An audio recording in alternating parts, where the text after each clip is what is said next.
and I'm gonna impress that girl at Gen Con with my abilities and prowess as a flamenco guitar player and as a dungeon master. Enough about me, though. Let's talk about kRoB for a minute. kRoB, did you turn your sign on? No. I paid all that money to have those people sing your call signs. And now he's lost it. He doesn't bring it with him. Are we ready for a show? Is everybody ready? Yeah. Are the Smoke Pot guys ready?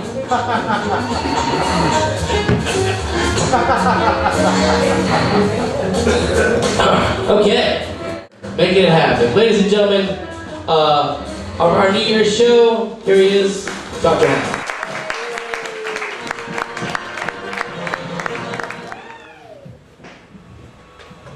Swiftly walk over the western wave, spirit of night. Out of the mystic eastern cave, where all the long and lone daylight thou wovest dreams of joy and fear, making it terrible and dear. Swift be thy flight. Wrap thy form in a mantle grey, star inwrought. Bind with thy hair the eye of day. Kiss her till she be wearied out. Then wander o'er city and sea and land, touching all with thine opiate wand. Come, long sought. When I rose and saw the dawn, I sighed for thee. When day rode high, and the dews were gone, and noon lay heavy on flower and tree, and the weary day turned to his rest, lingering like an unloved guest, I sighed for thee. Thy brother Death came to me and sighed, wouldst thou me? Thy sweet child Sleep, the filmy-eyed, murmured like a noontide bee, wouldst thou nestle by my side?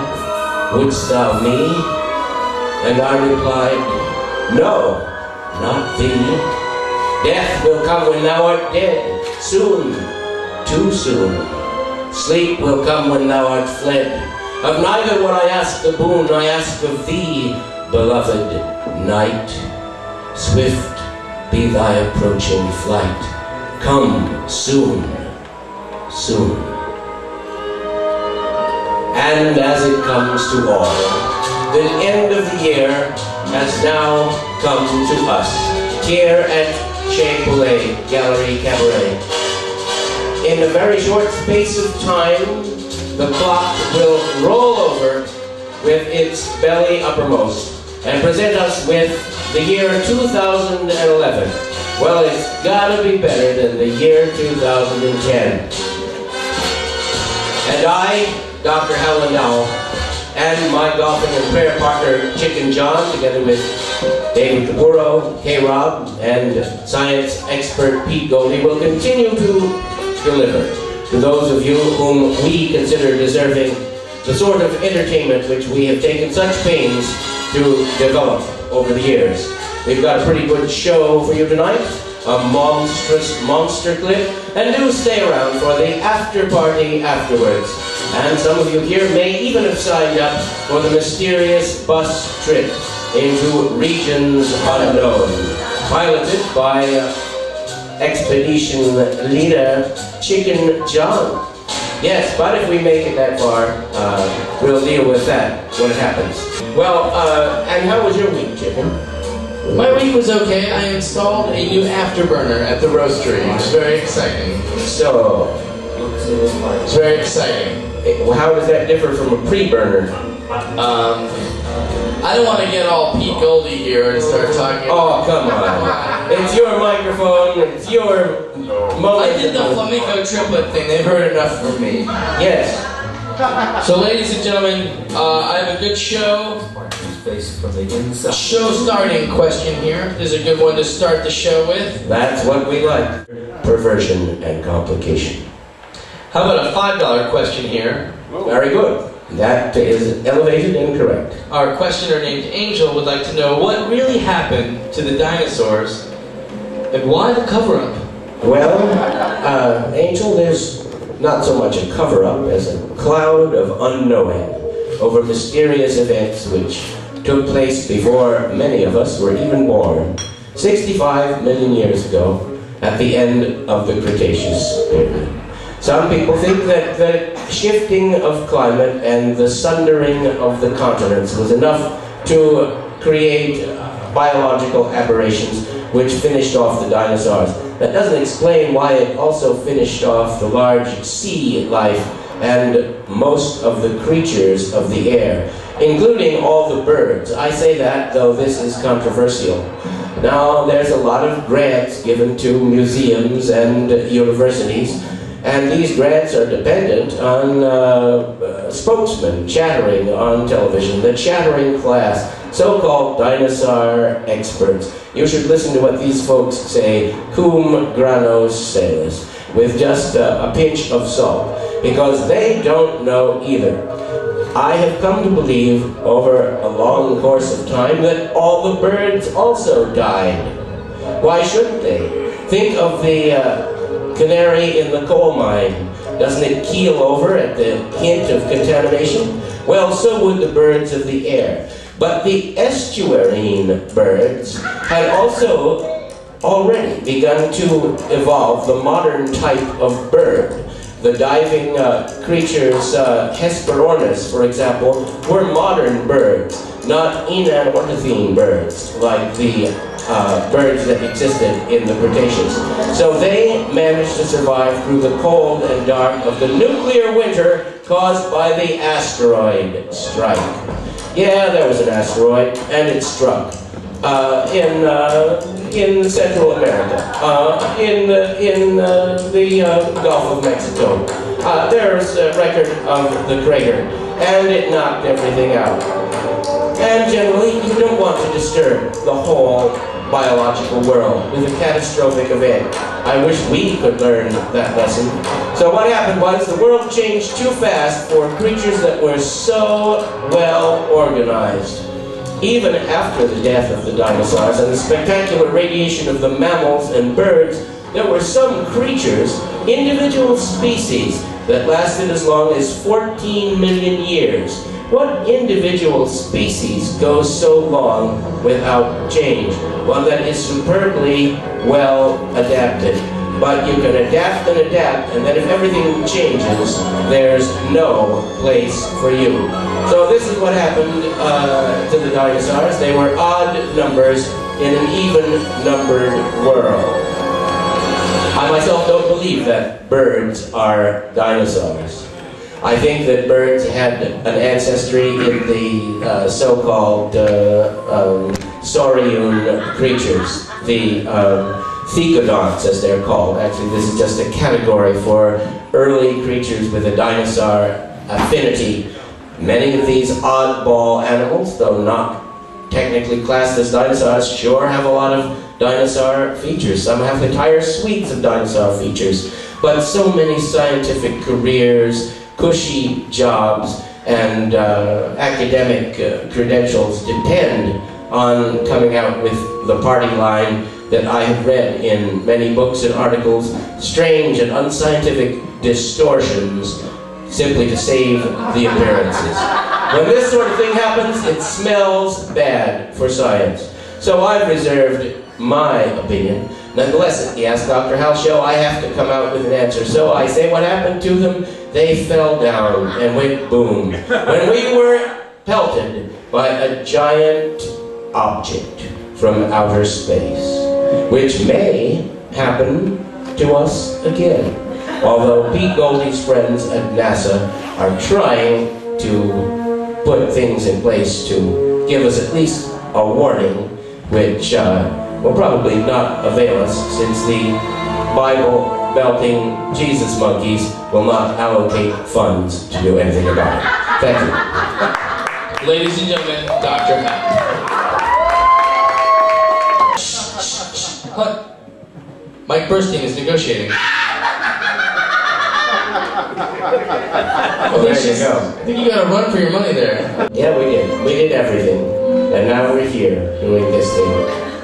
But I'm going to learn the flamenco triplet. You'll see. You've got to say flamenco. That's what was confusing, David. He was looking at these pictures of pink waving birds with curved beaks, and it took him a while. That's why he wasn't as fast as usual.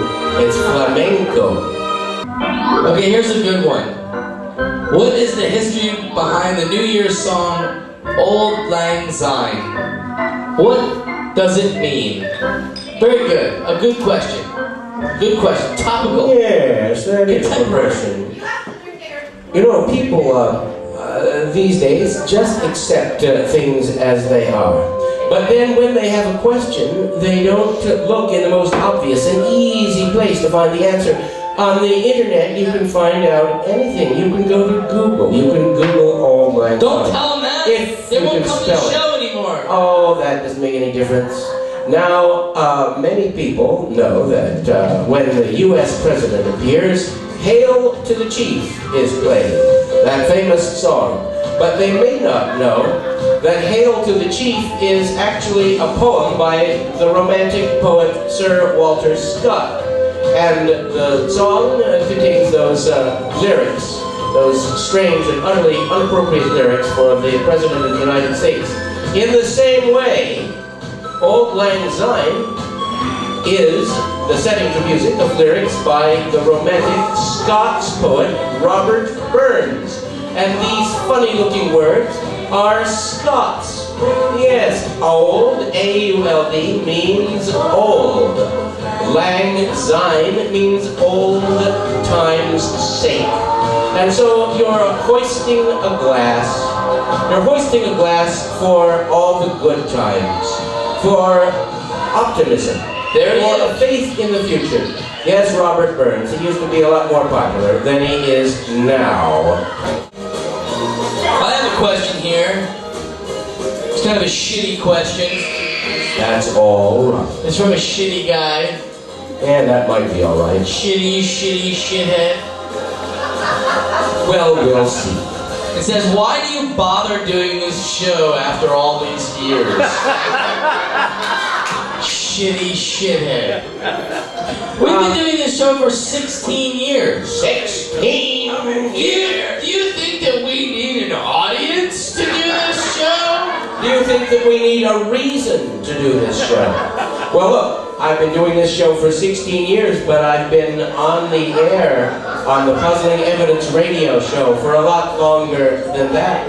You know, but first let's solve the shithead conundrum.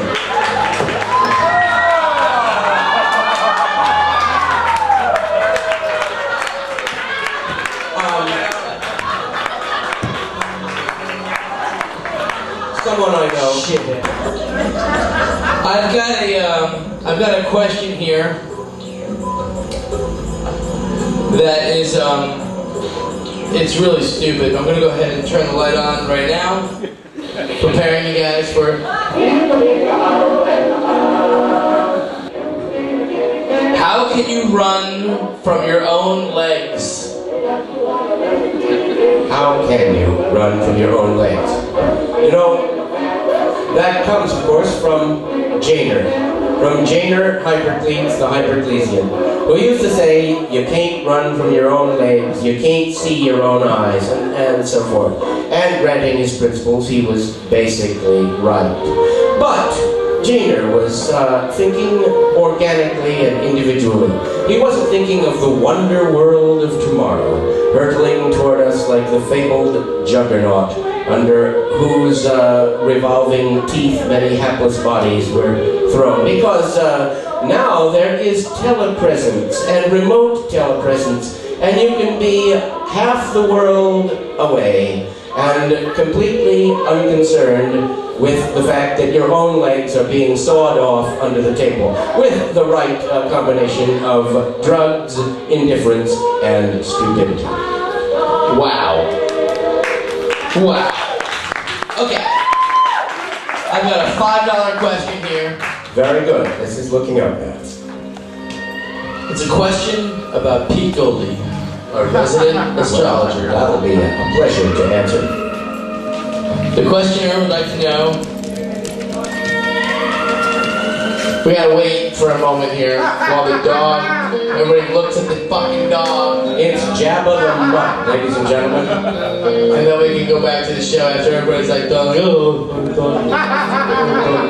Well, we're amusing our audience. I don't think that's so bad. And besides, we must have a space for dogs as well as people on this night of nights. Canine Americans. Yes, we must be a St. Francis unto the animal kingdom. Is Pete Goldie a good astronomer or a bad astronomer?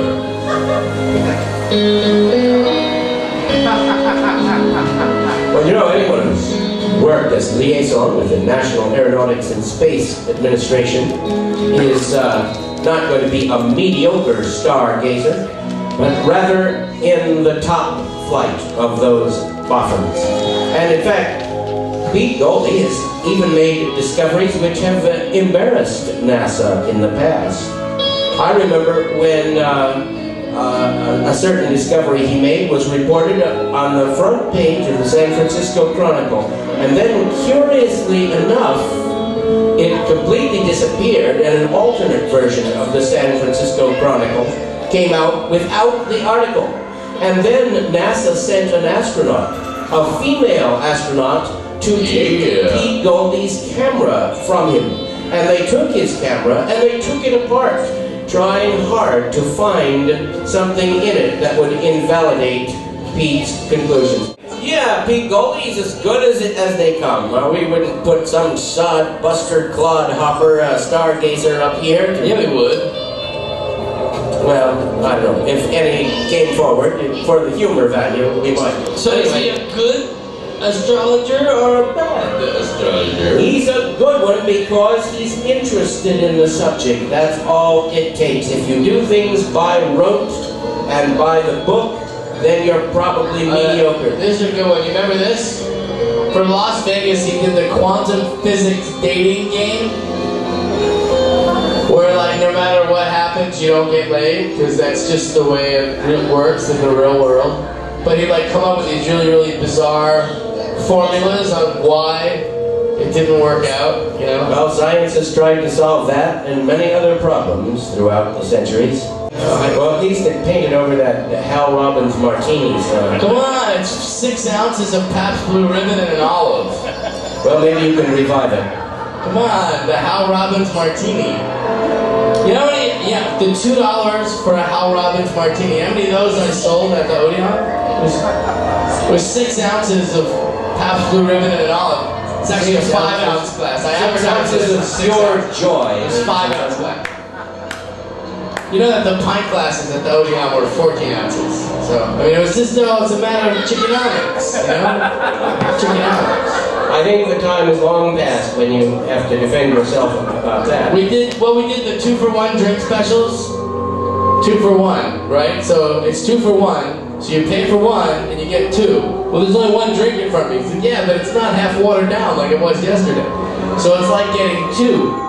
Well, for 1. See? Robert Levy isn't here. In fact, I don't know where he is, but he used to sell beers half that size for twice as much. Fucker. Perhaps one of the reasons he's no longer in business. Yes.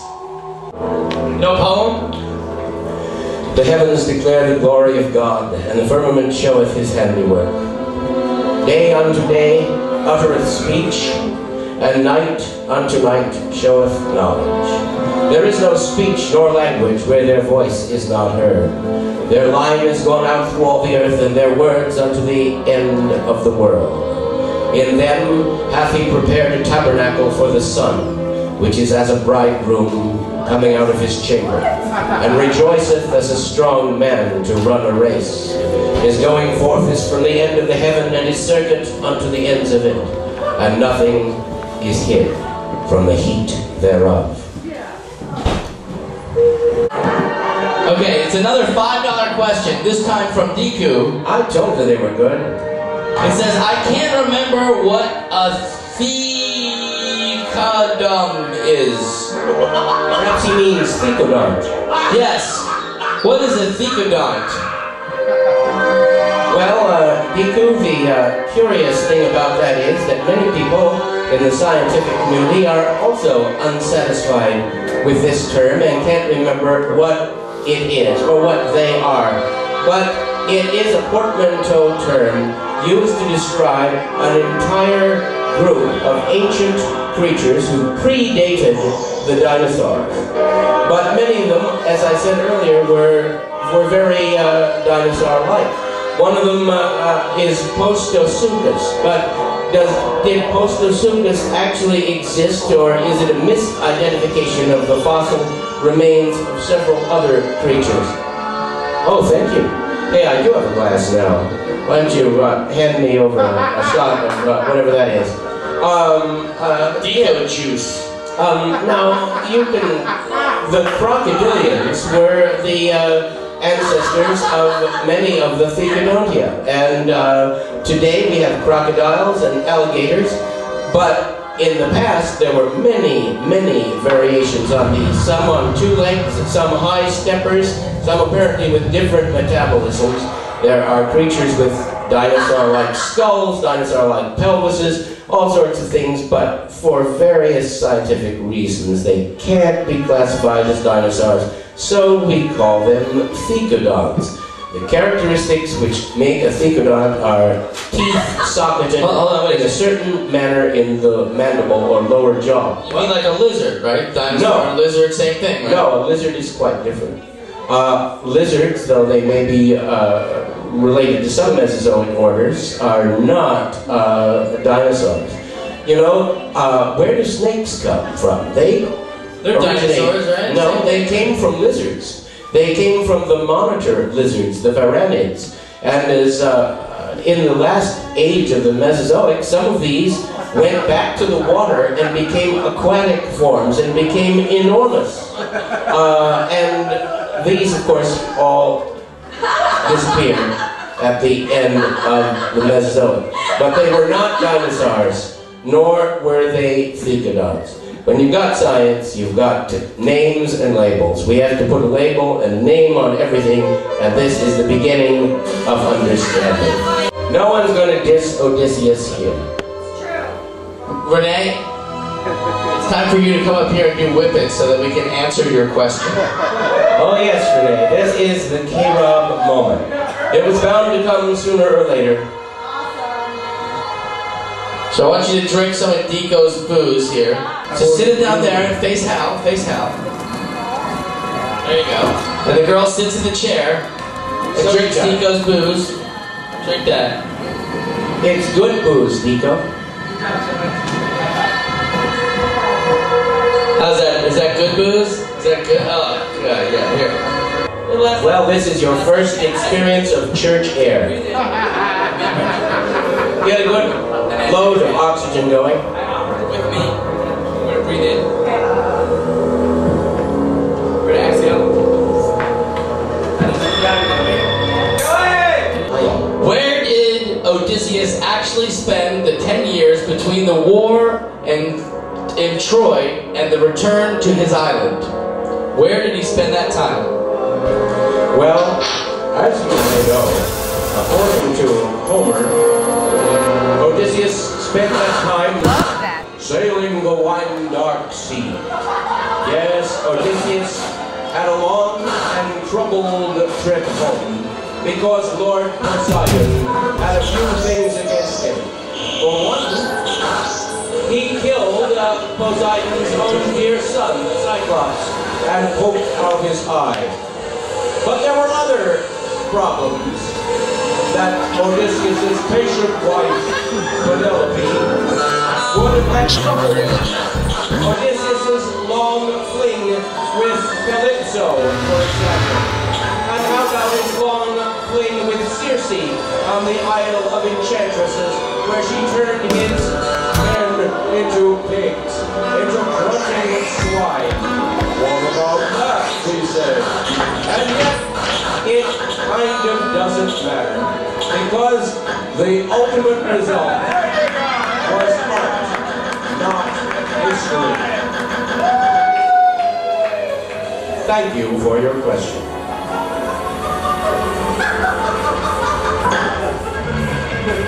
I hope we now answered your question for you in a way that you can understand. Do be careful stepping down off our stage. The gravity is really fierce around here. Can we have an usher? There we go. Usher her to her seat.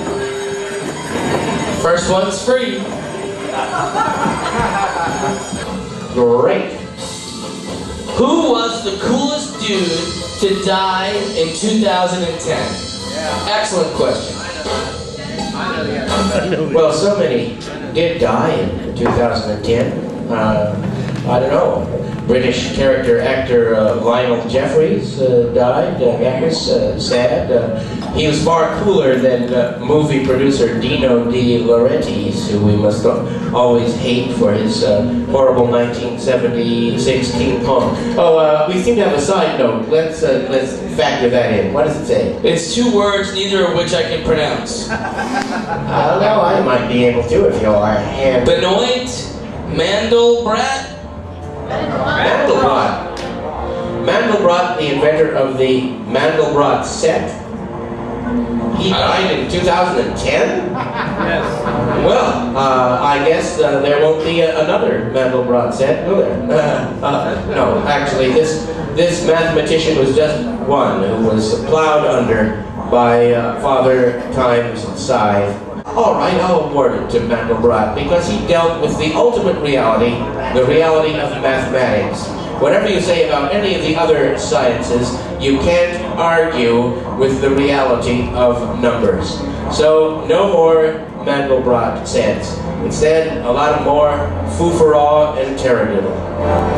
The question here, it says, why haven't there been any futa porn on the big screen yet today? What's a futa porn? By George, it does say futa porn. Futa porn. For that, I suppose we must go to our resident porn expert, computer meister Dave. What? And there is What? an example of... Wait a minute. You know, the Japanese are interesting people, and they have an interesting culture, and they create cartoons that are not supposed to be for children, although children very much enjoy watching them. What? Maybe it need not appear. Here's your answer. Here's your answer. It need not appear on the big screen because it is so satisfying to most of its adherents on the small screen. What? But in the Blossom Land of Japan, you can watch this stuff on the big screen. My question also is, how big does it need to be? What? What?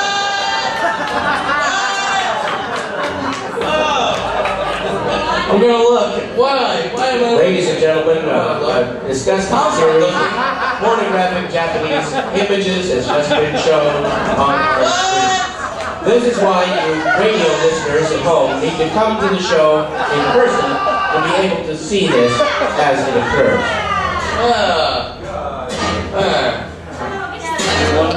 Thank you, David Kuboro.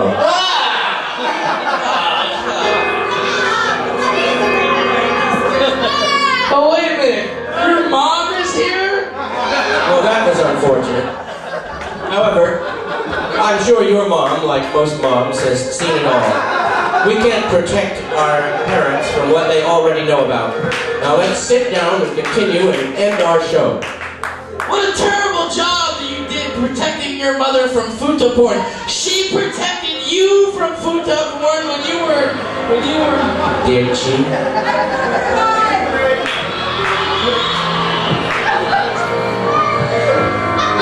Jesus! Ladies and gentlemen, we received too many questions in our show to answer all of them in the standard format. We'd be here till 6 o'clock in the morning, and no one wants that. We've got half an hour until, you know. That's why we have this music, ladies and gentlemen. This is the speed round music. There we go. Where's the music? The drums. That's it. That's the music. The pumping. We always use the same music. What do you mean? I know, but it's missing that kind of punchy thing with the thing. There it goes. All right. Well, this is the audience that's really into it. Okay. How can you tell a real hipster from a poser fake hipster? The real one isn't as rich. I used to like Barely Legal. Then I grew fond of MILFs, milks. Now it all bores me. Dr. Hal, what is the next big thing in porn? Necrophilia. Dr. Hal, what are you up, down, right, and left to? My current locus. Okay, it's 2011. Tell us your thoughts on this 2012 hoo-ha. How will the world end?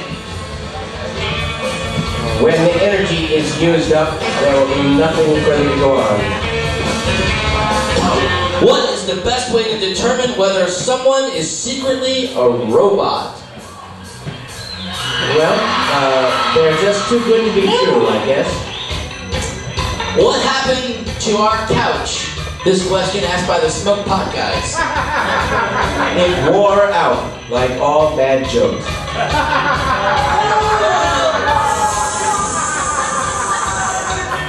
What's another word for synonym?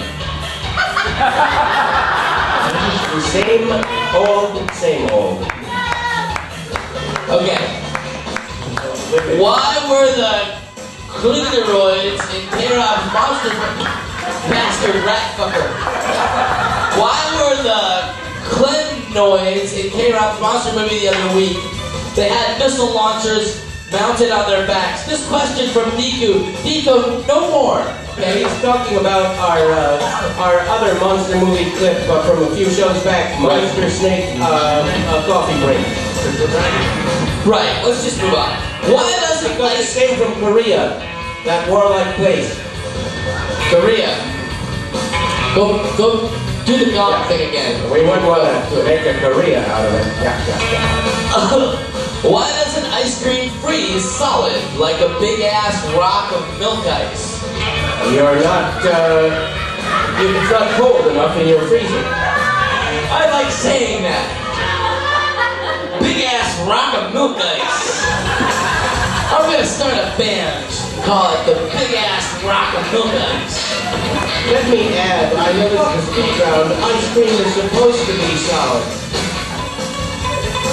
When Lyndon LaRouche and Jim Baker were sharing a jail cell, which one was the bitch? Baker. Why do I think of the best retorts only long after the time to use it? This also from Dico. It's human, Dico. We call it esprit d'escalier, the spirit of the staircase. As you're leaving, you realize what you should have said. Okay, this is a question. If a Futsunari ninja traveled to the Jurassic, what dinosaur would she ride? I don't know if you could ride any of them, but how about a Troodon? Yeah, alright, a Troodon. A Troodon. That's my ruin. Otherwise known as a Stenonychosaurus. Come on, do your thing. Really? You asked that question? Deep, you're out of control with the The questions saddles here. are hard to come by. Dico, here's another one from Dico. Jesus, drink it. Drink it. Drink it. Do you have other booze over there? Right, Give him his bottle back. no, I need it. Okay. Are there any planned missions to Eris? Planned what to Eris? Missions? No, not at present time. Is helium weighed in negative units? That would be one for Pete Goldie, but no, it's measured in pressure units. Why is there Braille on drive-up ATM machines? So the differently sighted person can lean out of the car someone else is driving and palpate it with his fingers. How can we better monotonize your mind? Larger audiences, bigger donations, more charity for one and all. If President Palin the apocalypse be worth it?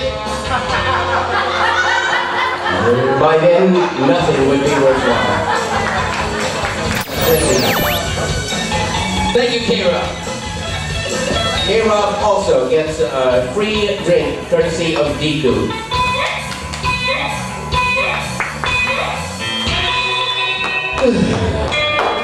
Well, that was certainly stimulating. I got a $5 question here from Action Girl. Oh, boy, another $5 question. kRoB, can we get together here? San Francisco. Me and you, kRoB, can me and you just have a moment here? Can we walk down the same path? Looks like we're faded. Look how far we've come, my baby. Is this what you wanted to do? This is absolutely not what I was thinking. That was not the path I was walking. I thought as much. I had like a unicorn thing going. There we go. It's kind of a unicorn thing. Yes, the mystical, magical world of kRoB. I know, but there needs to be like a little girl giggling or some kind of bubbles or something. Fine. Who will be on your Deathwatch list for 2011? Deathwatch. Such an evil thing. The Deathwatch. And the idea is who is likely to die? Or should it be who do I want to die? That's even more evil. Yes, as if I would wish non-existence on any being. Well, don't press me too hard. I wouldn't be too sorry to see certain people go. And I'm sure that each and every one of you feels the same. Dick Cheney certainly deserves to be 6 feet under. And yet, if he were, then it would put my dear friend Ed Bishop Joey Holmes out of his endless gig as an impersonator of Dick Cheney. Still, we've seen far too much of that gentleman. I also wouldn't be sorry to see Crash McCain, the former presidential candidate, end up sleeping with his ancestors. But you know, as they say, the bad sleep well. And now the last question. If there were no one to witness the universe, would it still exist? Hold on, I need to talk to my... Hold on, wait a minute. Let me do another bong hit. Bong hits for Jesus. So this question, it's kind of like a similar question we once used as an analogy. If the Circus Ridiculous performs in the middle of a forest and there's no audience there, do they still suck? Yo, you bet your sweet bippy. The answer to both of those questions is yes. Because if we have any measure of advancement, we must not choose ourselves as the ultimate measure of all things, even though practically that's all we are likely to experience. No, we have to assume, and this is maybe where faith comes in the modern world, that it doesn't begin and end all with monkey boys on Planet Mudball. Right. Would a mild case... I can't believe that this is the last question of 2010. It could be. I can't believe I saved this question to be the last question of 2010, to end our show with, to send these people off into the cold, wet night. Believe it. Would a mild case of Asperger's be like VeggieAss Burgers? I think this would be a severe case. VeggieAss So the answer must be a resounding no. I want to know So that who would be asked the this negative. question. Who did it? Who's the bastard? I knew it was you, you rat dog fucker, It was you. Paul Pot, ladies and gentlemen. VeggieAss Burgers. Well, that wasn't too bad. Is that like some kind of ghetto-ass humor? Your VeggieAss Burgers? It could be. No, let's not be too churlish about the questions that we received. Well, I'm glad that the last question of 2010 is actually this question, and not that one. Because that would have been fucked up and wrong. Very good. Raindrops on roses and whiskers on yellows and Whiskers on chicken. Cream on my nose, whiskers and crisp eyelashes with noodles. Wild geese that fly with their wings tied up with strings. These are a few of my favorite things. It's worth it. It's worth it. Ponies in dresses and warm doorbells and round raindrops. Girls with blue whiskers tied up with noodles. Wild petals that fly with white copper wings.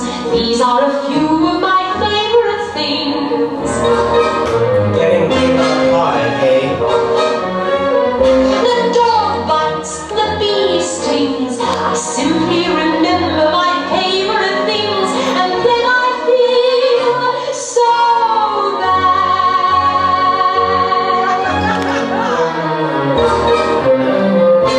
Down the hatch.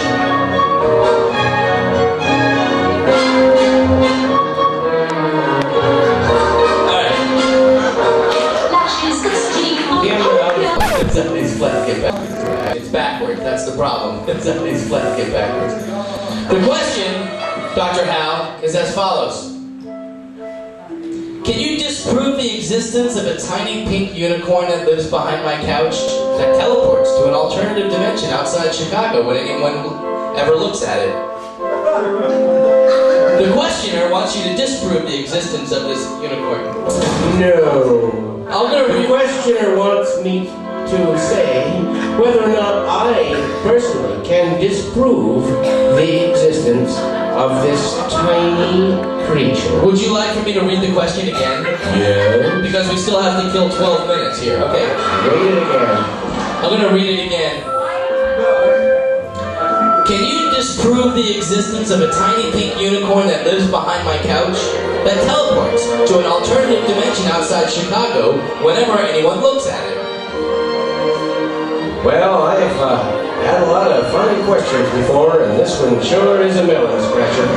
Yeah, this question will really get to. But my answer remains no. No. I can't disprove the existence of that or anything else. I can say that, like certain miracles or supposed talent competitions, it's extremely unlikely, but nothing ever seems entirely and totally unlikely. Let's leave this poor, tiny, couch-cowering unicorn in peace, and maybe someone else will leave us in peace. Someone to whom our existence is equally improbable will not attempt to disenfranchise us from our vastly crumbling toehold on what we are pleased to call reality. And thus, we end the year. The ending note from Dr. Hal is the transitory ending glory. That's it. Very well. Hal, do you have something to send us off with tonight? A little poem? Yes, and it must perforce be little because of the slice of Come on, time 6 you've left minutes. before it turns over. Andy and Tom have been looking at each other like they want to leave for at least 40. I've got you. Nothing restrains them. 6 more minutes. You can't leave now, or can you? You can stay for the party. As we say, come for the show, stay for the party. And maybe some of you will even be with us on the careening bus to nowhere afterwards. A fitting embodiment of our mutual predicament. And so, this final poem. The road goes ever on, out from the door where it began. Now far away the road is gone, and I must follow, if I can, pursuing it with eager feet until it joins a larger way where many paths and errands meet. And whither then, I cannot say. Roads go ever on, over rock and under tree, by caves where sun has never shone, by streams that never find the sea, over snows by winter sown, and through the merry flowers of June, over grass and over stone and under mountains of the moon. Roads go ever, ever on, under cloud and under star, yet feet that wandering have gone turn at last to home afar. Eyes that fire and sword have seen, and horror in the halls of stone, look at last on meadows green, and trees and hills they long have known. Still, round the corner there may wait a new path or a secret gate, and though I oft have passed them by, a day will come at last when I may take the hidden paths that run west of the moon, east of the sun. The road goes ever, ever on, down from the door where it began. Now far away the road is gone. Let others follow it who can. Let them a journey new begin. But I, at last, with weary feet, turn toward the lighted inn, my evening rest and sleep to meet.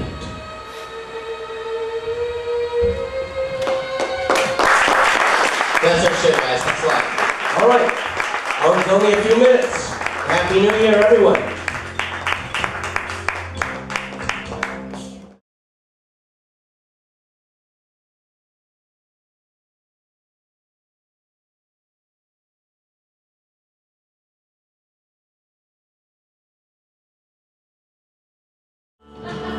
Yours are black, mine are black. So yours is good. Yeah, mine are black. So that's still going to see if you don't have white.